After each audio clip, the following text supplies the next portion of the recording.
Amitakiapi, Leampe Tuwashte. Welcome to the ICT Newscast. I'm Shirley Snavy.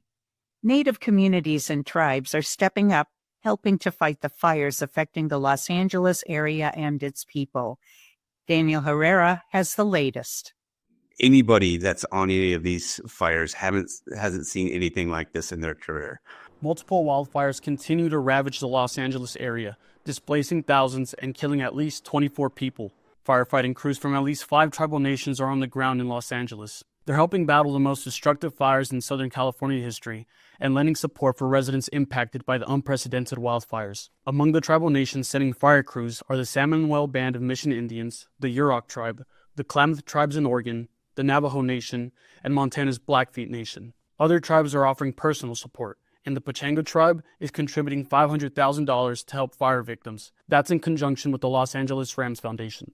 Rod Mendez, fire chief of the Karuk Tribe, says it's their job to save lives. As a fire department, our job is just to go out there and protect lives. We want to make sure that we can do the best job we can possibly do down there for those folks that are impacted by this disaster.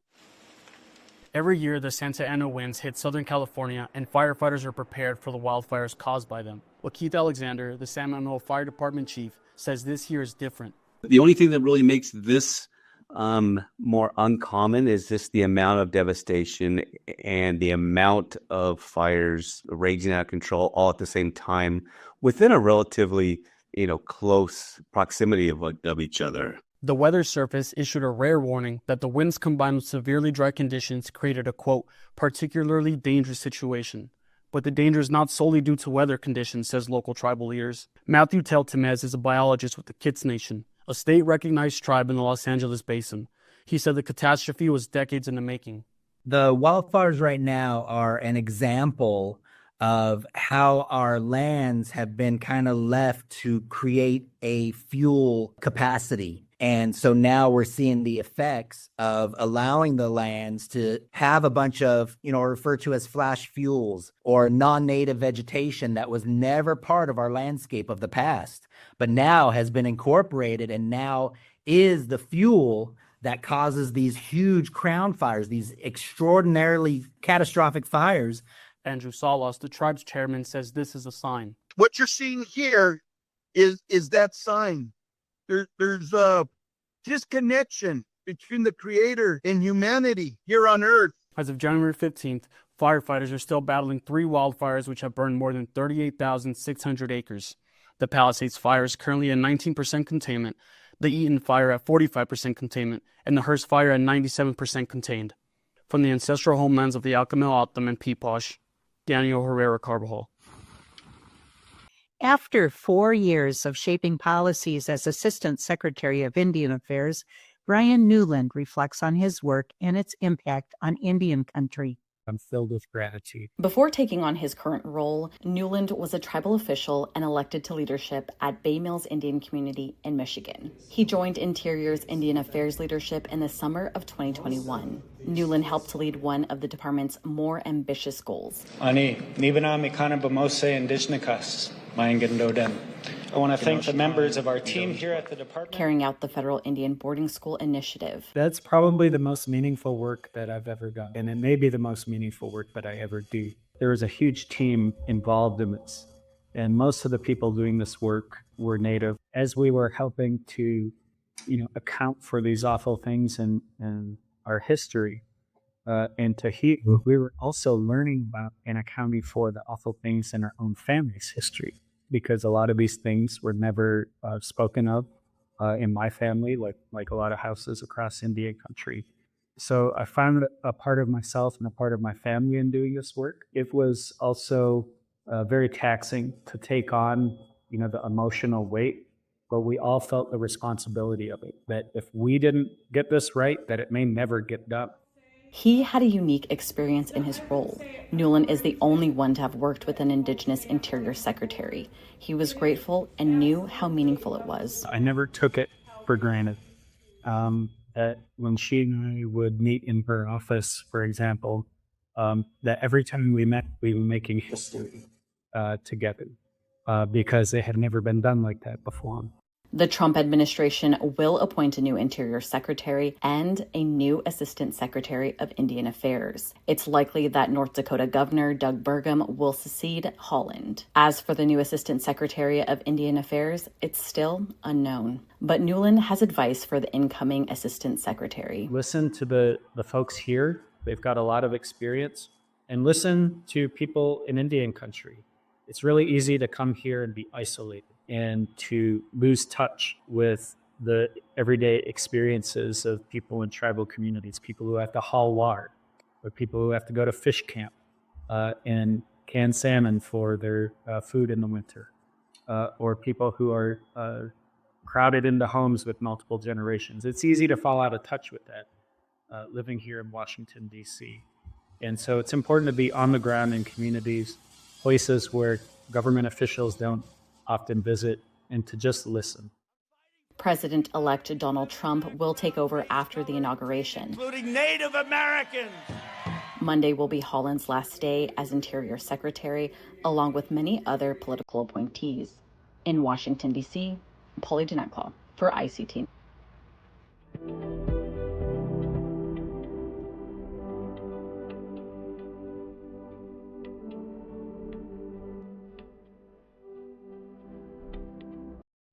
A powerful Indigenous story is headed to the Sundance Film Festival.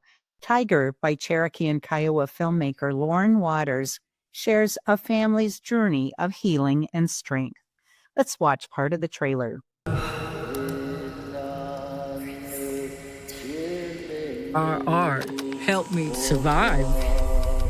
Siona God, Loren Waters, Dawado. Hi everyone, my name is Loren Waters. I'm a Cherokee Nation and Kiowa tribal filmmaker based in Tulsa, Oklahoma on the Muskogee Creek Nation Reservation, and I am the director of Tiger, which is premiering at the 2025 Sundance Film Festival. Tiger is a short documentary about Dana Tiger, her family, and the revitalization of the iconic Tiger t-shirt business. So this film follows Dana through an experimental and dreamy way of her grief, and also how she finds just resilience through her art and surviving through many things that have happened to her and her family. Jerome Tiger was her father, who is a very renowned artistic painter and sculptor. He passed away when she was 5 years old. So that, really inspired the start of the Tiger Art Gallery, which is where the t-shirt business came out of as well. This film is definitely more than just about the t-shirts, but, I think that is a symbol of the culture and the art that everyone knows, and speaks to this story. And I think that, with Dana's father passing when she was young, when she was 5 years old, and then her family starting this business, they were able to sustain themselves and be really successful just through their art, which was very rare at the time in the 80s. And then her brother, also was tragically murdered. And we explore, her and her family's journey through those events, while the t-shirt business being something that is foundational to who they are, and then returning to that, which is really special. This is Loren Waters' third short doc. She's well known in the Oklahoma film community. She made the Forbes magazine's 30 Under 30 list. Learning that I was on the Forbes 30 Under 30 list in the media category was definitely a shocker when I woke up and got an email congratulating me. But I was I'm just honored, and I hope that this recognition really gives our community a boost, and just showing that being able to work on these projects like Res Dogs and Fancy Dance allows community members to shine in the best way. And that's really what this award and recognition is about for me. So I was the background casting director for Reservation Dogs season 2 and 3, and also the feature film Fancy Dance, which is on Apple TV Plus right now if you haven't seen it. So I love doing the background casting because it very much immerses me into the community. And that's actually how I met Dana Tiger originally, was through casting her in Reservation Dogs. And we just became really close from there. Documentary films are a way for us to dive into the human experience and highlight the authentic nature of who we are as Indigenous people. And I think especially with what Tiger does so well is that we are able to highlight what I think a lot of people who are non-Native as well can relate to, about grief and family and things that they've been through.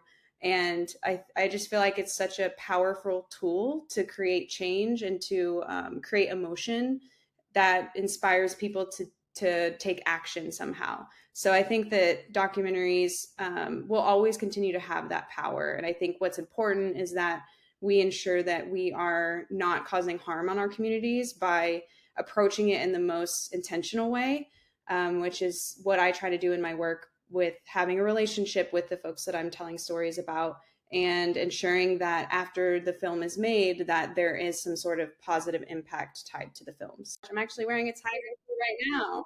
Tiger premieres January 25th in Park City. Online passes start January 30th at Sundance.org. For ICT, I'm Shirley Snavy. New Mexico has made history. For the first time, women are the majority in the state legislature. Paris Weiss speaks with Native Representative Angel Charlie about this milestone. Angel Charlie, you recently won your seat in the New Mexico legislature for District 30. Congratulations. Thank you so much. Yeah. The fight was really during the primary, but in the general election, I was unopposed. So it was a lot of work to get through the primary, but the general was, it couldn't have gone any better.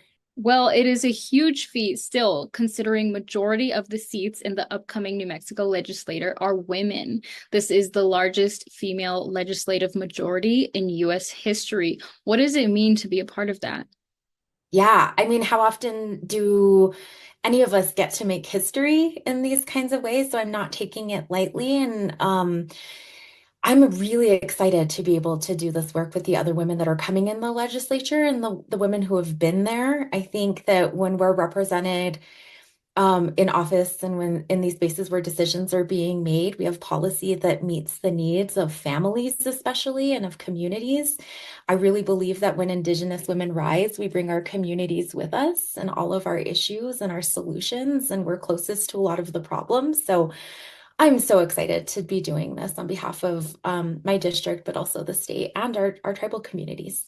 All the more reason to have constituents, which are the people who reside in that district, to reach out to their legislators. Can you tell us a little bit about other legislators in this upcoming legislature for New Mexico? Yeah, so I'm not the only Indigenous woman who won their election. I'm really excited about some of the other Native legislators who are coming in. One who I'm really excited about is Michelle Paulina Beta, who won her seat, House District 69 in New Mexico. And our districts actually overlap each other. So for several Pueblos and Navajo communities, this is going to be the first time we have Native women or Native people representing us. And so that's Isleta Pueblo, Alamo, a Navajo community, Acoma and Laguna Pueblos are all going to have Native representation this year in both the House and the Senate. And that's even more of a reason for constituents to reach out and contact their legislators. That's right. Absolutely. That's right. What makes New Mexico, I think, really unique is the amount of access that we have to our legislators. But even if you're not in New Mexico, such an important part of upholding democracy is representation. And decision makers, they want to hear from their constituents. And a lot of times they're making decisions based on the stories that are told and the experiences of people who are calling and advocating for what's important to them. So absolutely, I would encourage people to contact and be in relationship with the people who are making decisions on behalf of them. Can you tell us, for those who are not as familiar, what some of your duties now will be as a legislator and the responsibilities you'll have? Yeah, so representing us on the legislative side, there's two houses, right? There's the House side and then there's the Senate side, and pieces of legislation come in both of these houses and then cross over into the other respective house. And so at the end of the day, though, this is about making laws and making policies that affect the lives of everyday New Mexicans. What issues do you look forward to tackling in your new role when it comes to legislation? Yeah, I've been having a lot of conversations with constituents across the district in New Mexico, and the issues that are important to them are the issues that I ran on. The first being the economy. I know I'm really interested in increasing the minimum wage for constituents in New Mexico. Another issue that was important to me during my run was environmental protections and climate justice. And I'm really excited to see where we can move the needle forward for New Mexico. But my background is all in public safety. So I ran an organization called the Coalition to Stop Violence Against Native Women. I'm really honored to be able to be in a position to make decisions around resourcing things like domestic violence shelters or survivor services, but also initiatives around murdered and missing Indigenous relatives has been really close to the work that I've done for years. And so to be in a position where I'm making decisions about the resources that are allocated to address these issues is something that it's a responsibility that I don't take lightly. What powers do legislators have to preserve and protect laws in place? And how do you see the upcoming Trump administration impacting your role?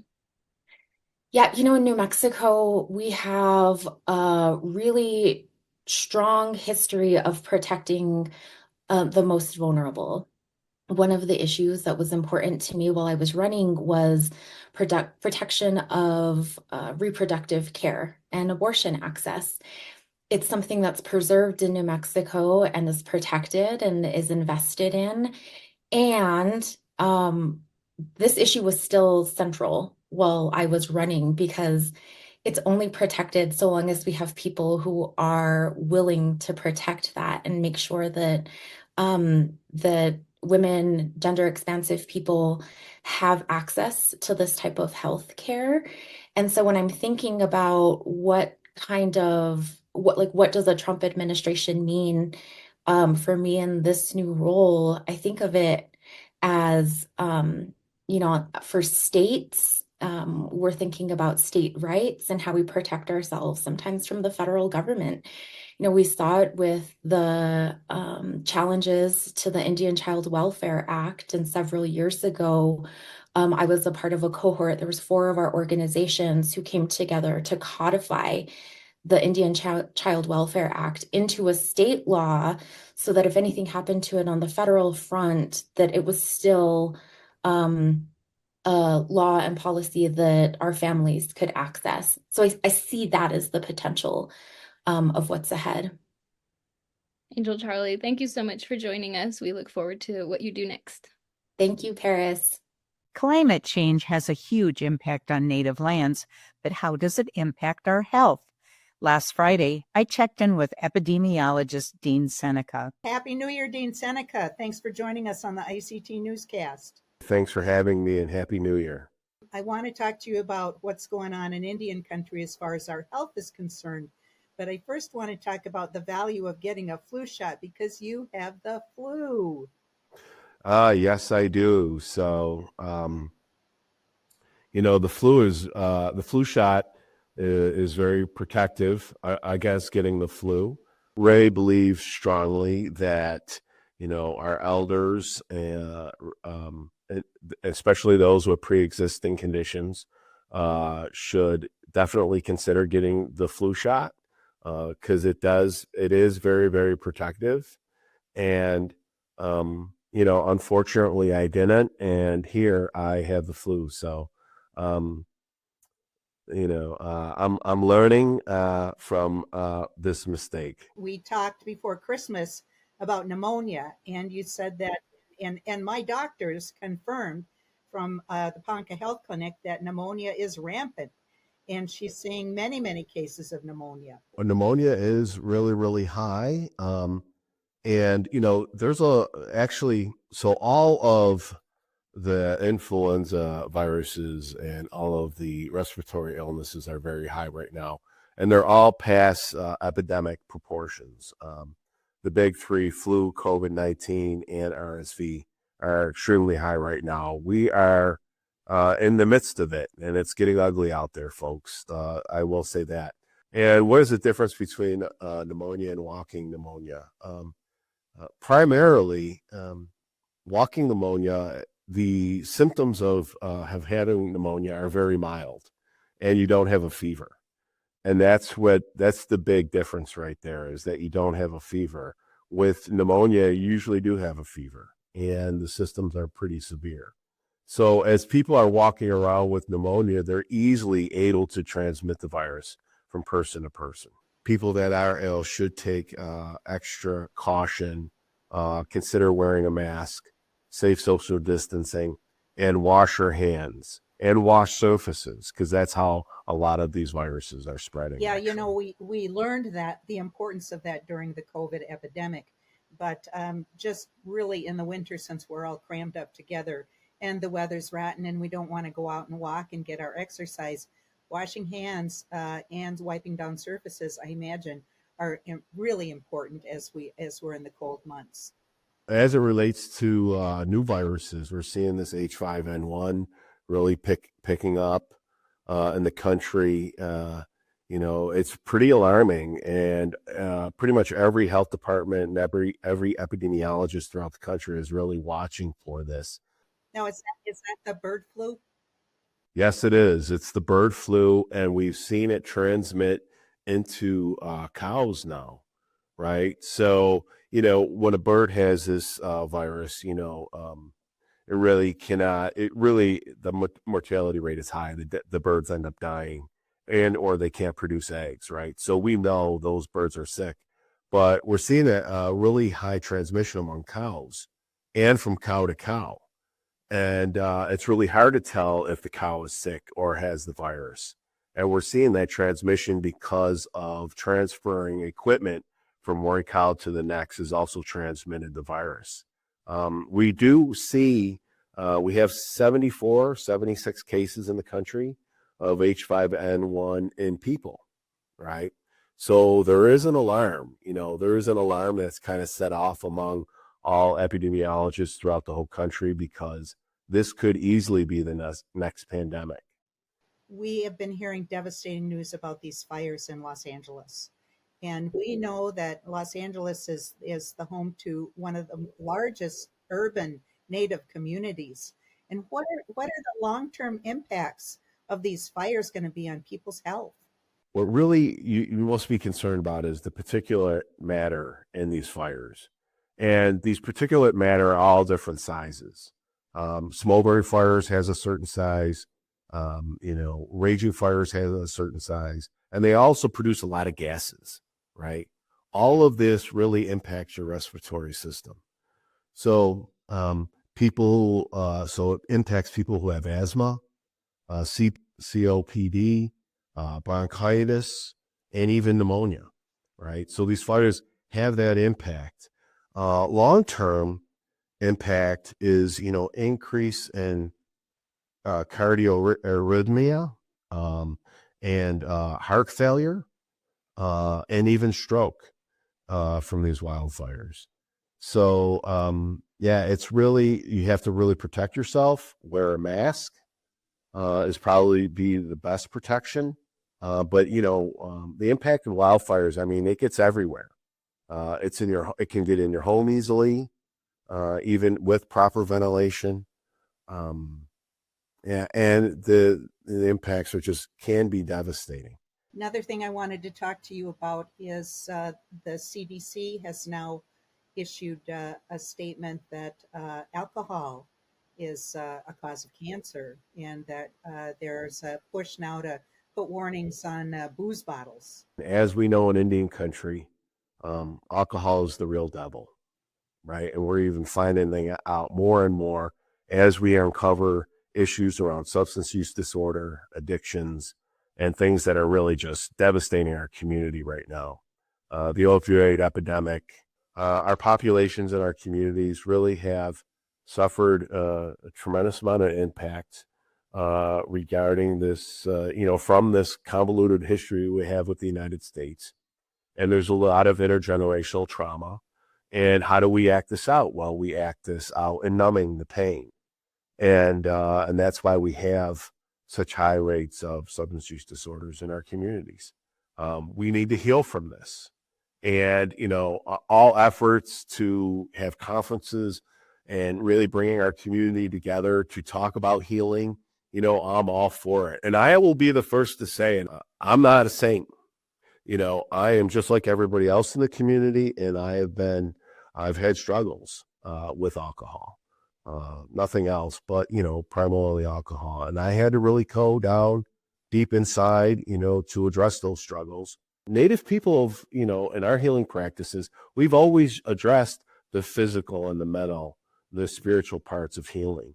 And I think we really need to go back to that, and really embrace our healing techniques that work for us. But also, talking with our elders and promoting and living a subsistence lifestyle. All of those things, if done right, promote our culture. And if you're living a traditional lifestyle, you really can't use substances because you have the responsibilities in the community that you have to adhere to. Ceremony, making sure your family's well, making sure your community's well. All of these things are really, really important to good health and wellness. And that's a slice of our Indigenous world. For all the latest, visit ictnews.org. From all of us in the newsroom, stay safe, my relatives.